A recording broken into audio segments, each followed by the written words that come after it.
Started Warren in Montreal almost 10 years ago, and I started it because I felt there needed to be more voices in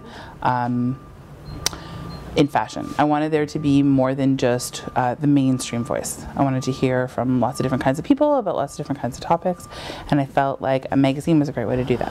Warren is trying to talk about fashion outside of commerce. So instead of just looking at it as something that you buy and purchase, wear and discard, Warren talks about fashion as art, as history, as something personal, a way to express identity, and more as a lens of how things are made and worn rather than just something to purchase. I wouldn't call it an antidote to mainstream fashion magazine, I would call it an alternative to.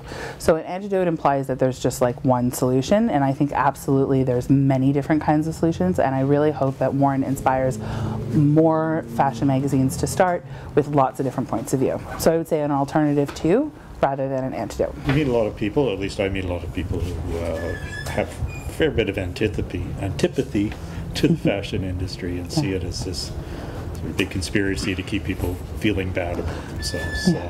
Is there an element of that? I don't know if that's actually a conspiracy. I think that's like a acknowledged fact. I go to universities and high schools frequently, and I talk about fashion magazines, and I get everybody to raise their hand. One of the first questions I ask is, have you ever felt bad while looking at a fashion magazine? Does it ever make you feel bad about yourself?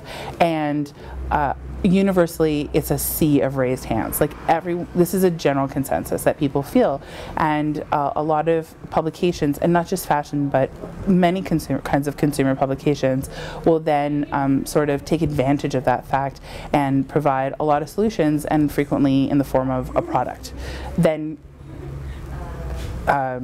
coincidentally or conveniently provided by their advertisers. So it's definitely important to us to step away from that.